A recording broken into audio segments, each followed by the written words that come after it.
क्या आप योग को हिंदू धर्म या हिंदू विचारधारा का एक हिस्सा नहीं समझते? क्योंकि बहुत से लोग कह रहे हैं कि योग मुस्लिम धर्म के या ईसाई धर्म के खिलाफ है।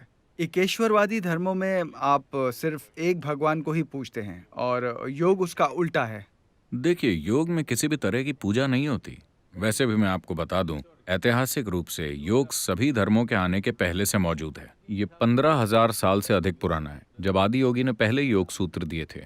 15,000 साल पहले इंसानों के लिए धर्म जैसी कोई चीज ही नहीं थी। उस समय उन्होंने समझाया कि इस इंसानी तंत्र को कैसे हम उच्चतम स्तर तक ले जा सकते हैं, ताकि एक ऐसा अनुभव पैदा हो। देखिए, खुश रहना अपने आप में कोई लक्ष्य नहीं है। अगर आप अपने खुद के स्वभाव से ही खुश हैं, तो इसका मतलब है कि आपके अंदर दुखी होने का डर चला गया है। जब दुखी होने का कोई डर नहीं हो, सिर्फ तभी आप अपने जीवन को पूरी तरह से जी पाएंगे। नहीं तो आप हमेशा आधा कदम ही बढ़ाएंगे। आप जिन्हें धर्म कह रहे हैं, वो ज्यादातर दुखी होने के डर का नाजायज फायदा उठा रहे हैं। तो योग उस बारे में नहीं है। यह आपको दुखी होने के डर से आजाद करता है। यह आपको किसी भी सत्ता के बंधन से मुक्त करता है, चाहे वो गुरु हो, कोई संगठन हो या भगवान हो। यह आपको उन सब से मुक्त करता है। तो इस मायने में आप कह रहे हैं कि योग हिंदू धर्म या हिंदू फिलॉसफी से भी पुराना है, ये 15,000 साल से अधिक पुराना है। सबसे पहले इसलिए इसे सीमाओं में नहीं बांधा जा सकता। नहीं, सबसे पहले हमें यह समझना होगा। क्या आप मुझे बता सकते हैं कि हिंदू फिलॉसफी क्या है? हर कोई इसके बारे में बात कर रहा है। कृपया मुझे बताइए कि क्या है हिंदू फिलॉसफी। यहाँ हजारों तरह की चीजें हो रही हैं, क्योंकि हिंदू एक भौगोलिक पहचान है। हिमालय और इंदु सागर, हिंद महासागर को पहले इसी नाम से जाना जाता था।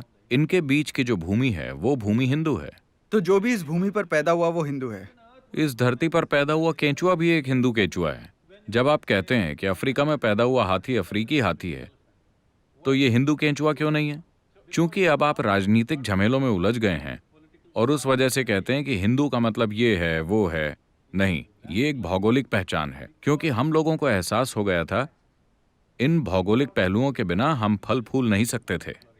हिमालय और हिंद महासागर के बिना। हाँ, इन दोनों चीजों ने हमारी रक्षा की। हम 5-6 हजार सालों से चैन की जिंदगी सिर्फ इन दोनों की वजह से ही जी रहे थे। तो हम इन दोनों को आदर की दृष्टि से देखने लगे। मैं आपके ही तर्क को आगे बढ़ाता हूँ। अगर कोई इंसान पाकिस्तान में पैदा हुआ है या नेपाल या बांग्लादेश या भूटान या श्रीलंका में या उत्तर प्रदेश में जन्मा कोई मुसलमान या केरल में पैदा हुआ कोई ईसाई, वो सभी हिंदू हैं। भौगोलिक दृष्टि से ठीक है, पर जरूरी नहीं है कि। देखिए, सबसे पहले मुझे ये बताइए कि हिंदू धर्म या हिंदू फिलॉसफी क्या है? क्या आप जानते हैं? नहीं, इसीलिए तो मैं आपके पास आया हूँ। यही तो मैं कह रहा हूँ। ऐसा नहीं है कि सिर्फ आप नहीं जानते। सबसे बड़े विद्वान से पूछिए, क्या वो जानता है कि हिंदू फिलॉसफी क्या है? ऐसी कोई चीज ही नहीं है, क्योंकि ये एक ऐसी भूमि है जिसने हर तरह की फिलॉसफी को जन्म दिया है, हर तरह की। Every kind. Because this has always been a land of seekers, never a land of believers. We never believed in it. क्योंकि ये हमेशा से खोज करने वालों की भूमि रही है, विश्वास करने वालों की नहीं। इस देश में परम लक्ष्य हमेशा मुक्ति या आजादी रहा है, भगवान कभी नहीं। कभी कोई विश्वास प्रणाली नहीं रही। हमेशा सवाल उठाना, हर चीज पर विवाद करना, खोज करना ही यहाँ पर जीवन का तरीका रहा है। तो हिंदू धर्म जैसी किसी चीज का सवाल ही कहाँ उठता है? सिर्फ मुकाबले में, राजनीतिक होड़ में आप खुद को ये या वो कह रहे हैं।